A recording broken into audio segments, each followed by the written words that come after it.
All right, so the calendar would tell you, and the calendar would tell me, recording here, solo, Tuesday, March 18th, sitting alone in my office, just before 6 p.m. This is no time for football, right? Free agency is come and gone. The draft is more than a month away. Masters is around the corner. So is baseball season. March Madness is upon us. St. Patrick's Day was yesterday. Forget the football. Ha! We have a loaded mailbag episode for you here today. Again, like I said, I'm solo. It'll be just you and me hanging out for the entirety of this episode. We do have a couple of nuggets, including Brandon Aiyuk stuff.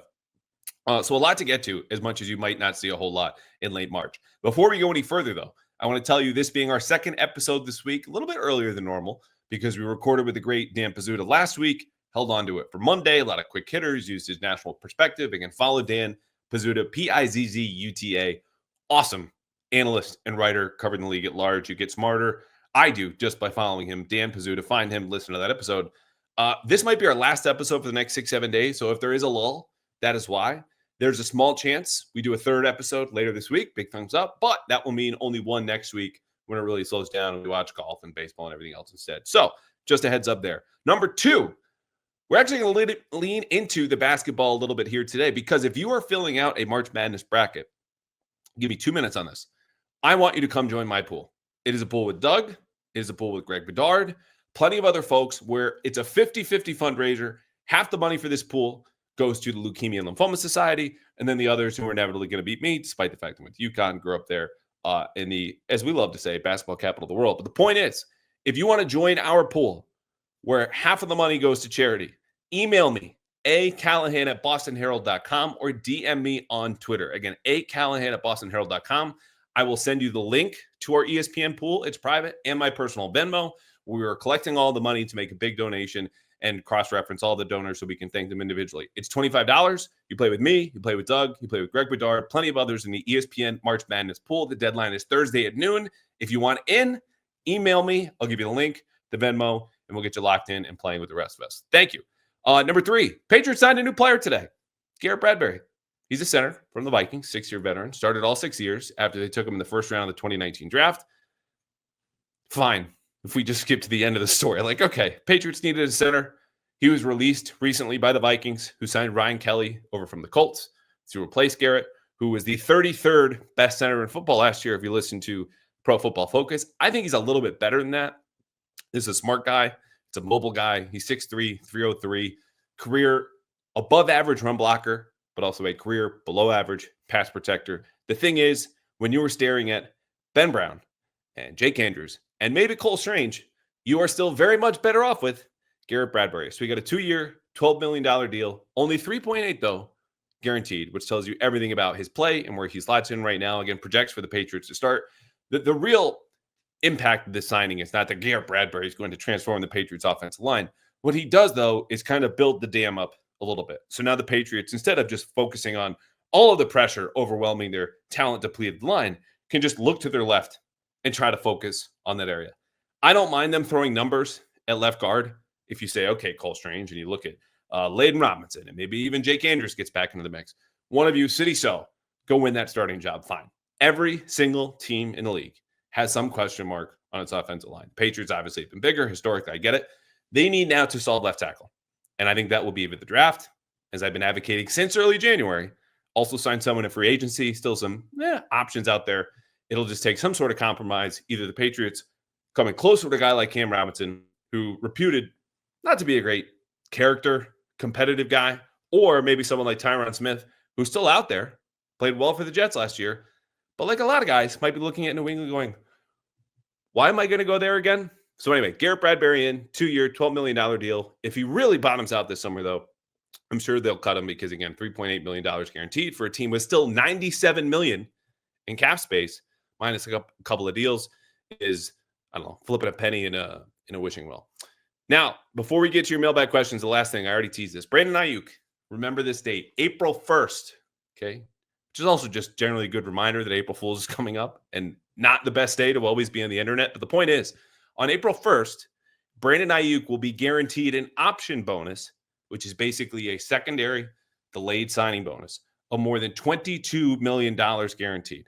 Okay, as soon as it gets to April 1st, that is all his. Okay, $22 million guaranteed. Now, the Niners reportedly have been open to trading Brandon Aiyuk 4 weeks. I personally don't get it, but when you listen to John Lynch at the Combine answer questions about Brandon Aiyuk and immediately bring up cash spending and how the 49ers, since he got there and Kyle Shanahan got there, but number 2 in cash spending and 4th in some other category, and you kind of need to reset.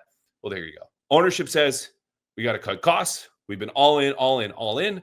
Brock Purdy's new contract is coming up. They're going to have to pay him a boatload. Buy Debo, Dre Greenlaw, Jason Hargrave, all these veterans. Sounds like Aiyuk could be on the table. Now, I've been on the record time and again about absorbing a big-time receiver via trade like Aiyuk or DK Metcalf endlessly. It's also the easiest thing to do in my position. But I believe in this because, A, as we've seen, they're not signing any in free agency. That goes for last year in Calvin Ridley, this year with Chris Godwin. You could look to hopefully draft Travis Hunter or Ted McMillan. Cool. Why not do both? And so I would encourage this type of move because Aiyuk right now, who just turned 27, is a type of buy low opportunity where the Patriots have already expressed interest, where Albert Breer is telling us nothing about a moon landing, but telling us that last year the Patriots were willing to ship off a 2nd-round pick, a 4th-round pick, and Kendrick Bourne to San Francisco in exchange for Aiyuk and then pay him more than what he got because Aiyuk was never leaving. He didn't want to go to Pittsburgh. He didn't want to go to Cleveland, didn't want to go to New England, where he would have gotten more money in each of those places. He would rather stay and play with the Niners. Shocker. He did. He got the deal, tears his ACL in October, and this is where the buy low comes in. Because you have a guy who's not going to be available, it seems, to start the season next year, who is now already a year into the contract, who's a year older, you say, okay, if you're the Patriots, call the Niners up. We will give you a 3rd this year because they have an extra one for the Matt Judon deal and a 4th. And if you really, really want to, we can talk about one of our receivers, whether it's Kendrick Bourne or another guy, because that was on the table last year when we agreed to terms.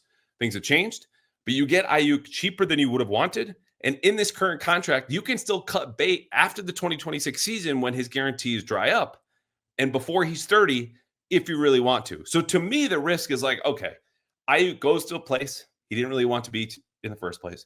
You have a year, though, to have your culture grow on him as Mike Vrabel continues to sink roots deeper and deeper into this program and grow it the way that he wants to, get to know Drake May, et cetera, ball out in 2026. If he does, he's still under contract. It's just non-guaranteed money. So to me, I look at this and go, who says no? The issue will be timing. April 1st will be around the middle of the owners' meetings. That's when all the league's GMs, all the coaches, all the owners come together. If there's a deal to be done and the Niners are really that concerned about cash, and we're talking about $22 million guaranteed, that would be the time to get a deal done right before you get to April 1st. This isn't to say a deal would be impossible after the fact. Again, if I'm San Francisco, I'm holding on to a guy who was top 10 against man and zone coverage not that long ago before he got hurt and was our best receiver on the team. Could play inside now. Like he when healthy, Brandon Aiyuk is a top 10, top 12 receiver. But if you wait until after April 1st and they pick up that option bonus and pay him the $22 million guaranteed, the issue then will be, well, it's not a 3rd-round pick that you own because now you'd be getting him even cheaper. We want a 2nd, like DK Metcalf got for the Seahawks on his way out the door, to which I would say, okay, well, the guy still tore his ACL, and it gets a little murkier. The point is, you get the cash, you got the cap. If it's a 3rd and a 4th, like it basically was last year, and fine, you want to throw in a receiver, done deal, take him, buy low, ride into the sunset with Brandon Aiyuk, your number 1 receiver, who's finally in the door. All right, we have mailbag here coming up. Actually, we'll do one, and then we'll get into the rest of it. Jeffrey, question about extensions. When is the first day the Patriots can pay Christian Gonzalez an extension, and how fast should they do it? So Jeffrey's asking because Derek Stingley Jr. reset the cornerback market, which is now important to you because of how good Christian Gonzalez is. At 3 years, $90 million extension filed yesterday. That's $30 million annually. That blew away the previously highest paid corner, who is at 25. And the corner market has been lagging a little bit in recent years. This is not like a huge shock, maybe even a little bit overdue. But the point is, like Stingley is now, this time next year, to answer Jeff's question, Gonzalez will be eligible the second his 3rd year in the league is completed. So I don't know the exact detail, but it could be the first day of the new league year, which for Stingley was last Wednesday, right? Free agency opens 4 p.m. Wednesday, right? All those deals are done in the legal negotiating tampering period, whatever it's called. But Gonzalez, like Stingley was again this past week, will be 23. He'll be a former 1st-round pick. If he picks up a Pro Bowl or an All-Pro nod, he will match those two. And those are the big factors that teams look at when it comes to contracts, in addition to obviously on-field performance. But in terms of profile, as the position you play, how good you are, when you were drafted, how young you are, like Gonzalez is going to get, that's the floor now, $30 million. So I would be looking at him and his play this upcoming year. Even if he misses half the season, Christian Gonzalez is getting that type of money. If he continues to improve, as we all expect, from one of the best corners in the league already, could be 35. All right, before we get to the rest of the mailbag, quick break. It is time to talk, not about football or anything like that. Prize Picks, America's #1 daily fantasy sports app, because when I'm not on this podcast and I'm sitting at home and I'm watching the Celtics, or it could be a hockey game, or it could be a baseball game. Sox are just around the corner. I am playing Prize Picks, and I am winning. And I would like you, as someone who supports this podcast, to win a little bit too. Because right now at Prize Picks, you can win up to 1,000 times your cash and run your game all season long. When you build your lineup, you know the deal. 2 to 6 players, all right? Every single time you go to Prize Picks, online or on the app, you'll see a player, and they'll have a stat. And all you have to do with your lineup is pick the player, go more or less on that stat. It could be Jason Tatum, 5 threes. If you think he'll hit more than 5 threes, he's going to hit more. If you think Kristaps Porzingis will have less than 18 points, hit less. Boom. That's a lineup right there. So 2 to 6 player stat projections over at Prize Picks. Basketball, hockey, baseball around the corner. Of course, football will be back too. And when you sign up today, if you're a new customer, here's the best part. You get $50. 50 instantly after you play your first $5 lineup at Prize Picks. You don't even need to win to get the $50 bonus 50. You just have to play. So sign up today. Download the app and use code CLNS to get $50 instantly after you play your first $5 lineup. Again, download the app today and you will get $50 instantly with the promo code CLNS after you play your first $5 lineup. Prize Picks, run your game. All right, we got more than a dozen more. So I'm going to try, and as I always promise, endeavor to deliver, and try to fly through these. Next one comes from Jordan. Quote, do you still see the Patriots pass rush as a weakness? Harold Landry appears to be on the decline. Christian Barmore is a big question mark, and Milton Williams is unproven as being the #1 pass rusher on the defensive line.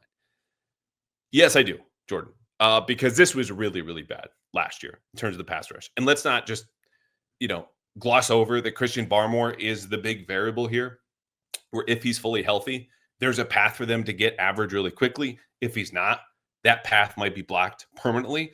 But to revisit last year, league worst, 28 sacks, third worst by PFF pass rush grades, and fourth lowest pressure rate in the league. Whoever you slice it, they stunk. Now, Barmore, let's say he is healthy, okay? I would expect Keon White to take a step. You have one of the best D-line coaches in the league, Terrell Williams, now the defensive coordinator. That's the path to getting average in a hurry, in addition to Milton Williams. So again, we talked about this with Mike Giardi. B plus, A minus, whatever you give the contract, the grade, the signing, A, fine. It's still a little bit more of a projection for a guy who got $51 million totally guaranteed because he's going to have to play more. Something Mike Vrabel said in the introductory press conference, like, hey, man, we're counting on you to do more than we've ever seen before. Money aside, we believe you can do it, but no one really knows. The last thing I'll say is this, though, if you want to take the optimist view, because, if there's nothing we've learned from the last couple of years, the talent is the talent, right? You could talk about all these teams and projections and draft picks. The point is, if you don't have the dudes, it doesn't matter. The scheme, though, will, I think, in addition to the direct coaching you get from Terrell Williams and Mike Vrabel, is going to help them a little bit because this is more conducive to just get upfield. This is not, forget the two-gapping stuff, but a controlled mush rush where the whole point was to get a little bit of a pressure and a disruption versus knifing up the straight middle of the pocket. That now is going to be the goal. This is not going to be a completely reckless pass rush, but it's going to be more aggressive than you see. To me, that will lead to more traditional pressure numbers and disruption and sacks and things of that nature. All right, Gary, quote, does free agency give you any feeling that Will Campbell is the pick at #4? He puts in parentheses, Travis Hunter and Abdul Carter are gone, and there's no trade back available, and that they double dip at offensive tackle on day 2, leaving open the possibility that Campbell's best position, he can slide into a guard. So #1, I want to give a lot of credit to our friends at Mass Live, Karen Gregan, Mark Daniels, both been on the pod, longtime friends, including Karen as mentor. I said they, meaning the Patriots, don't give a shit about Will Campbell's arms. And Mark keeps beating this drum of, hey, they love Will Campbell. They love Will Campbell. The Patriots really love Will Campbell. All of which would say to me is they see him at tackle. And this is a guy who, as we've talked about before, I don't agree with this, but let's make the case for Will Campbell of the T-Rex arm phenomenon. 32 and 5/8 inches arms. You could see a guy overcoming outlier traits like that. If all of his other traits around that are elite. The easiest example to see in your mind's eye is Drew Brees. He comes out of Purdue. Elite quarterbacks are not 5'10", 5'11", 6 foot. Okay, you need to be taller. That knocks him down a peg. The reason Drew Brees becomes one of the best passers ever is because he had elite processing and accuracy and decision making and a quick release. And all of those things added up to we can overcome the height. So Will Campbell's footwork and his core strength and his hand placement and his just general upper body strength and technique are all at an elite level. Yeah, he might be able to do it. As I've said, I don't want to gamble on the outlier. I do think they will double dip. How high this goes depends on what they think of Caden Wallace, who right now is being projected as kind of a swing tackle, which I think is fine for Caden Wallace. And I'll get into this, I think probably more next episode. I would like to see them trade back into the end of the first round if they can get Travis Hunter at 4. That's my pick. The point is, if Campbell goes 4, though, I think they see him as a franchise left tackle. Whether you agree, I agree, or not. Kenny V. Kenny always bringing the long-winded questions, which I appreciate. There's real fun here. Quote, it's only March 18th, but the Patriots still have about $90 million in cap space and not many options to spend it on. I don't think it's crazy to think that they might be in a position to roll over $60 million or more into next season. How much cap space do you think the Patriots will roll over into 2026? And he notes the 90% rule window for cap spending, meaning over a 3-year period, and this started last year in 2024, all NFL teams are mandated to spend 90% of the aggregate caps. So in 2024, 2025, 2026, whatever that number is, you need to spend real cash, 90% of that total cap number in that 3-year window. And a little unlikely, what happens if they don't spend it before it closes? So to go to your first question about how much they roll over into next year, too hard to project right now. You can guess they'll roll over a lot because there are no real internal extensions left. Right now, the guys who would be extension eligible are from the 2022 draft class, which you'll remember started with Cole Strange and Tyquan Thornton. One of those guys is not on the team. The other guy might not be on the team pending training camp. And there's Marcus Jones and Jack Jones, and there's no one else really who's left to get an extension, especially after the flurry of extensions they gave out last year. You could save that space to absorb big salaries via trade, something I'm advocating here for with the Brandon Aiyuk deal.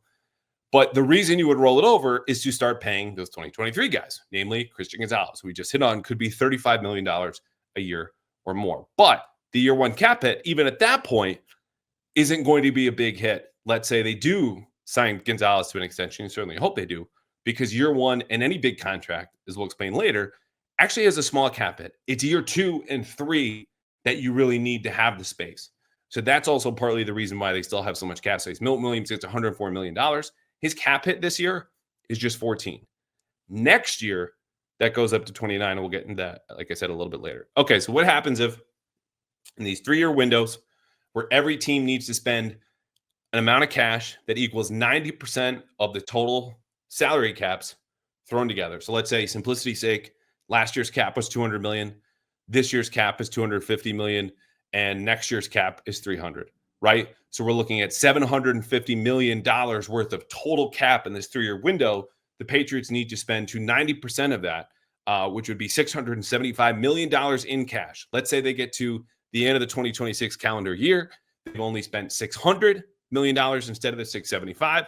What happens then is, and I love this, they have to pay the players who were on the roster in 26, in 25, in 24 to make up the difference. So that's $75 million being like, here you go, Hunter Henry, Mike Onwenu, how about you? Keon White, here you go. And there's some sort of negotiation between the league and the PA about how that all gets divvied up. But that's what it is. If you were around during those years and your team didn't spend enough, you get a big fat check in the mail. Corey, why does the front office think Drake May can't handle, a talented diva wide receiver? May had 3 receivers last year who acted like divas. I think he means Kayshon Boutte, Javon Baker, and Jalen Polk, and he seemed pretty fine to me. Look, I would not argue that it's the Patriots don't believe Drake May can't handle a diva wide receiver. What they want more is, Corey, to bring in the guys that they are paying Milton Williams $104 million to be fully on board and aligned from a culture standpoint with the head coach. Because as much as Mike Vrabel has the power, he's got the say, he's got the command of pretty much every room he walks into, this is still a team he's getting to know and is getting to know him. And the next person who will have the most power, forget Elliott Wolf or Ryan Cowden, in that locker room that consists of coaches and players, will be the highest paid players and the coordinators. The coordinators are obviously on Vrabel's side, but if, let's say they did bring in a DK Metcalf, for people who'd be against the pitches I'd make to go get him, go get him, go get him. Guys like Baker and Polk and Booty, and let's say they draft Travis Hunter, are going to follow that guy because DK Metcalf has been a monster since he's been in the league. And you don't want your best players at odds with the head coaches. So yes, I'm with you. I think Drake May is incredibly cool. As it was once said, as cool as the other side of the pillow, and can handle that locker room dynamic. What they want, though, at the ground level of this rebuild under Mike Vrabel is everyone to be on the same page. If they have any question about that, they're going to decline or pass on those players, as it seems like they did. So that's really more of what it's about. Vincent, how much of a drop-off is there in drafting an offensive tackle in the second round? We can't find Matt Light. I love more and more, because I get them and they resonate with me, references that listeners and readers make to me from like the early 2000s Patriots, glossing over the fact the league was actually smaller because when Matt Light was drafted, the Houston Texans didn't exist and teams were playing out of like 2 back and 2 tight end sets almost exclusively, like 11 personnel was a rarity back then. That was a big spread set. I mean, you look, Tom Brady was dropping under center and like 7 9-step drops. Anyway, the point is the league has changed a whole lot. I still get the question. It depends on the draft class. To me, there are guys in the late first round that I have mentioned on here, and are also, best of all, multi-year starters at left tackle where you need them to play. Josh Connolly from Oregon, Josh Simmons out of Ohio State, who also played right tackle before he transferred to Ohio State, for them to go get. Will they get to 38? I don't think so, but that's all the more reason, as I've already teased and spoiled it. It's in the paper tomorrow. I should just tell you. That would be what I would advocate for. You trade back or don't take Will Campbell to play left tackle. You get a Ted McMillan or a Travis Hunter. For right now, March 18th, I would trade up from the second round back into the end of the first, what should be, based on trade value charts, just the cost of a third round pick to get Simmons or Connolly. So there's not a huge drop off. It's really Campbell, Membu. It depends on where you are in Kelvin Banks. There's a wide range of opinions. Then a drop, and definitely in tier 2 or high tier 3 is Simmons and Connolly. James Paddywhack. Hey, Andrew. A non-draft related question. Why are Robert and Jonathan Kraft the only people named on the Patriots.com? James even put http://Patriots.com front office page. It seems all over the NFL. Teams list their entire front office staff. Why are they so different? James, I don't have a straight answer for you. What I can add from a context standpoint is that when Bill Belichick was here, you looked at the coaching staff list. For some years, it was just him. More recently, they added some more assistants, and Joe Judge gets a headshot, Matt Patricia, but then it's just the position coaches. If you looked last year under Gerard Mayo, they blew that thing out, and it was every single coaching assistant, quality control guy, like the grunts of the grunts on the coaching staff had their headshot, their name, and position. The front office has not changed. Why? I don't know. But I know generally, whether it was their interactions with media or when the media guide got released, Belichick was reluctant to just put out any of the names on the coaching staff or front office so they wouldn't get poached, so their focus was on the team, all these things that drove and powered the program and helped for a while. Obviously, he's not here. I have no feelings about this one way or another. I think they should list Elliott Wolf and Ryan Cowden. It also just might be that Elliott Wolf doesn't care or has had more on his plate, or the Crafts say, no, that's just us. We're at the top. We're the owner and president, and that's it. I don't know. But at least historically, it was not uncommon for the Patriots to have the shortest front office, coaching page, whatever, which they really did for most, if not probably all 24 years under Bill. Kyle, assuming Travis Hunter and Abdul Carter are not available at number 4, how worried should we be that Will Campbell will be the pick? I don't like the Patriots are possibly forcing a need rather than drafting best player available. So, Kyle, what I would say is this. I would let go of your worry because there's nothing you can do about it. There's nothing I could do about it. I would peg right now Will Campbell to be the most likely pick, again, based on some excellent reporting from our friends at Mass Live and the fact that he was a multi-year starter at LSU, gave up 2 sacks and 38 career starts. This is a badass, tough guy who plays in the trenches and is everything Mike Vrabel wants his team to be about. The short arms thing, as we've documented, bothers me. I wouldn't do this. but they might do it anyway. And they might be right. He might be the short arm Drew Brees of playing left tackle because of all those traits that can help overcompensate for his arm length. Let's see it. I don't know. But I just wouldn't worry about it because also if you want to do the best player available argument, Travis Hunter's gone, Abdul Carter's gone. The way I see it, those are your only two blue chip prospects in the whole draft. So if those guys are gone, you're taking someone a step below anyway. And even if Mason Graham, who, as far as I can tell, universally regarded as a better prospect than Will Campbell, but unless Christian Barmore can't play football anymore, I don't think you want to add another defensive tackle at number 4 overall, as good as Mason Graham is. And as much as I was arguing for that pre-Milton Williams, like Milton Williams is going to play 60% or more of the snaps. Dennis Christian Barmore, okay? Like those guys are going to be here for a while. They're in their mid-20s. But I'm not going to go Mason Graham best player available because he's a couple spots higher than Will Campbell at that point. Even if it is a little bit of a reach, A, I would want to trade back, but B, I'd kind of get it. If they feel that way about him playing left tackle, which is opposite of how I feel, so be it. But again, I've been advocating for a trade back to McMillan and a trade back into the first round for some other guys. All right, let's take another quick break. So one of the most common questions I get about covering the Patriots has nothing to do with Mike Vrabel or Drake May. It's how did you get into the business? And my first line is always the same. I was a football kid in a basketball town.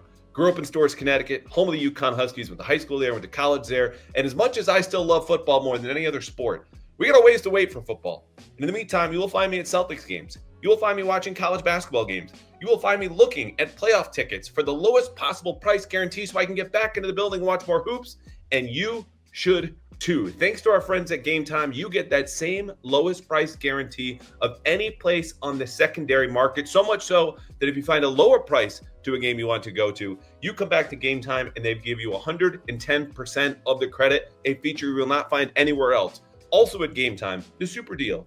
Deals that just suddenly pop up as you're browsing on the app, and then boom, it's the best deal you will find anywhere. I'm talking about seats, I'm talking about prices, even seat view, which by the way, if you go to Game Time, you can click and see the difference. Go into the garden between section 319, row 8, or section 326, row 4. It's all there on Game Time, including that lowest price guarantee. So wherever you want to go, a basketball game, a show, a concert, anything, take the guesswork out of buying tickets with Game Time. Download the Game Time app today, create an account, and use code CLNS for $20 off your first purchase. Again, download the Game Time app today, create an account, use code CLNS for $20 off your first purchase. Terms do apply. Just do it.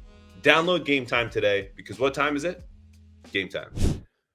All right, one last time we're back. We have 6 more questions. I'm going to roll over, let's like the Patriots and apparently their cap space into 2026. Some mailbag questions into the next episode. Again, that could be the end of this week for 3, or it will be the start of next week whenever we do record and have another guest back. In the meantime, Cam is asking, what is the percentage chance that Abdul Carter or Travis Hunter falls to the Pats? With that, is there a world where they pass on one of them? Go Huskies. Well, now you know why I took this question, because absolutely go Huskies Friday night, Oklahoma. I can't say going down because this team just doesn't inspire much confidence, but the point is, go Huskies. Cam, I would say just under 50% because, as we just documented, and I'm not alone in this, seeing Carter and Hunter as the only 2 blue chip prospects, like teams see that as well. And passing on a guy in Carter or Hunter who could be Pro Bowlers in their first year. Carter obviously is an edge rusher. Travis Hunter maybe as a receiver or a corner. And to me, even though the Patriots would do the opposite of this, Andrew Berry, the Browns GM, other folks in the league are on the record saying Travis Hunter could play receiver, and then I'd play him at corner. I think his best position would be corner and moonlight at receiver. Putting that aside, the reason I say less than 50%, I just can't see teams jumping to a guy like Shadur Sanders, who would have been the 5th or 6th best quarterback in last year's class at number 2 or number 3. But as we also know, the draft is not just about who are the best players, who play the premium positions, and what do we need. Sometimes it's about job security. And if the Giants and Brian Dable and Joe Shane go, if we take Sanders, like we can get enough out of him and stick around for another year or 2, given both are in the hot seat, or Andrew Berry at number 2 with the Browns, who go, we're happy with Cam Ward or Shadur Sanders. Or maybe they generally like Sanders more than I do, which is totally fine. I'm wrong every year. Every team is about a player here or there. But I just, if the overwhelming consensus is Carter and Hunter are not only just 2 of the best players in this draft, but they're top 3 prospects, I have a hard time believing that the teams at the top, when pass on them, understanding that it's more than likely your rookie quarterback's going to flame out anyway, and then you'll get fired, and then this does nobody any good. Just take the generational players when they're available to you. The only two that fit that description are Carter and Hunter. All right. Fernando, do you think the David Andrews release is tied to the departure of John Jones and Dietrich Wise? Like they're trying to get rid of all Belichick's culture guys to replace them with Vrabel guys? I think it's a fair question, but the answer is no, and not just because they released David with a failed physical designation. And I can add to this, I don't think he's done playing yet. I think it's going to matter on the situation, the financials, obviously his health with an experimental shoulder surgery, but this is a guy they know intimately well. He did not have any reservations about playing for Gerard Mayo. This is a guy who is about everything the Patriots have always been about, going back to Bill's first years when Mike Vrabel was on the roster. This, to me, is why it was more mystifying than anything else. But if they think he can't play or he'll never recover, which it seems to be the only two reasons that I can land on, that's why he was released. I don't think they saw him as someone who would be committed to how the way things were done. Like Josh McDaniels is coming back. He loves Josh. That's a guy he's going to be working with directly. And Josh is back. So I don't think there are any qualms there. Renato, is there a chance the Patriots are planning to play Caden Wallace at left tackle? If they don't draft Will Campbell at number 4, of course. More Will Campbell talk at number 4. I don't think so. The sense that I've gotten, again, is they see Caden Wallace as a swing guy. They'd like to give him a shot to back up Morgan Moses at right tackle, which I think is a totally fine plan at that position for this season. Because, again, with more health, more experience, more reps, a career right tackle in college, Caden Wallace should be able to make some sort of a leap. What does that look like this summer, this season? I don't know. But at least you have an option in the present in Morgan Moses. And then obviously Caden in the future. If you put him in left tackle, it's just a question mark. This is what they did last year. Chooks a core for. How's that going to go? I don't know. But he played left tackle in college. How could Caden Wallace work out? I don't know. He didn't play left tackle in college. We'll see. Pyramid. All right. I was hinting at this question earlier when we were talking about cap hits and how they, in year 1, it's a lot lower than it is in year 2. Here's the reason why. Pyramid asks, how do the Patriots still have $100 million in cap space for this year? Please explain it to me like I'm your bartender. First of all my bartenders know everything about football because I'm hanging out with them too much. But the point is, look, the bulk of a cap hit, and we're speaking generally, this is not, an absolute here. It's just to paint a picture. Bulk of a cap hit usually, not always, consists of base salary. In year 1 of a contract, a player's base salary is lower because they're also paid a signing bonus, money guaranteed to them right away when they sign. From a team perspective, that signing bonus gets spread over the length of the deal. So you get a $24 million signing bonus, for example, for Milton Williams. He signed for 4 years. That $24 million is on their books, not in his pocket, but on their books. Count $6 million in year 1, $6 million in year 2, $6 million in year 3, $6 million in year 4, adds up to $24 million over a 4-year contract of signing bonus. Milton Williams' cap hit this year is only $14 million because of the aforementioned $6 million of 1/4 of his signing bonus spread over the length of the contract, his $6 million base salary, and then $2 million in bonuses. So again, keeping in mind that more often than not, and there was an exception, the majority of a cap hit consists of your base salary, usually, though not always.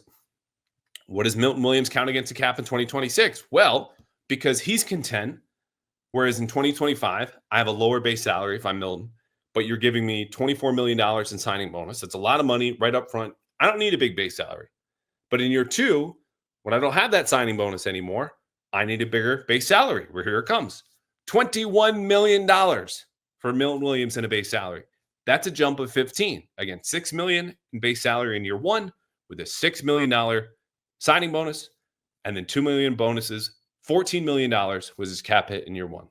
In 2026, in year 2, that goes to $29 million. So more than double because his base salary more than doubled. In fact, tripled. So it's a $21 million base salary. You still have the $6 million hit from the signing bonus, and then some more separate bonuses that add up to 29. So that's how it works here. One last note on the signing bonus, the actual payments, not always paid immediately. Like in this description, it's like, okay, sign, boom, drop a big bag of cash. That's not how it works. The Patriots actually go in 3 installments where you get one 2 weeks after you sign, one at the start of the season, and then another basically a calendar year after you sign your contract. Agents, as you can imagine, not wild about this, whereas other teams will often do 2 installments when they get paid. 1, 2 weeks after you sign, and then the rest right at the start of the season. That's how they're paid. But the way that they're paid is not how they're accounted for on teams' books, if that makes sense. If it doesn't, tweet at me and we can talk about this like you're my 10-year-old bartender. Han, why aren't vets like Tevin Jenkins and Will Hernandez being looked at for the interior line? So these are free agent guards. Patriots have the cap space to provide some much-needed depth and experience. I understand that Cam Robinson can be really hot and cold, but a guy like Tyron Smith could be a great addition. I agree on Smith, even back, not even 9 of his career, back 1, 2 of his career. Jenkins and Hernandez, though, they've got a lot more bodies in the interior, and it's not just Cole Strange, Layden Robinson. Like, they feel like because Mike Wenu's going to hold down the right guard spot, one of those two, or City So or Jake Andrews, can win the left guard spot. So why are they going to put a free agent veteran who's just going to be a roadblock to their development? Whereas if you throw a bunch of young guys, A, there's upside there, but B, one of them will seize that job, they figure. Same as they were wrong about, at tackle. But in this case, you have a bunch of young guards, let them figure it out. If you bring in Jenkins and Hernandez, A, they don't get many practice reps, and B, you never really find out if they're starting material or not. And which, shockingly, there's still some questions here among that group. Kurt, I am concerned / nervous that the Pats are going to rely too heavily on rookies on offense once again. Didn't they learn their lesson when penciling in Jalen Polk and Caden Wallace for big roles last season? I feel much better with veteran Band-Aid options being brought in to compete. All right, this dovetails with a question from Epri, who notes the Bears and Commanders improve their offensive lines, doing the same thing. The Pats have, quote, done nothing, and it sure does look like they're headed back to the scrap heap and draft. Excuses aside, are they failing May? So to Epri's second question, I would say yes, specific to how well you can protect him. Now, Garrett Bradbury and Morgan Moses at center and right tackle, respectively, do mark upgrades from what you had last year. I would argue you still need more. And we should also know there is more time for trades, for the draft, for other signings, cut downs, whatever. It's not to give you a lot of hope, but what I'm saying is grades are not due right now for the whole offseason. We're still in the middle of it, okay?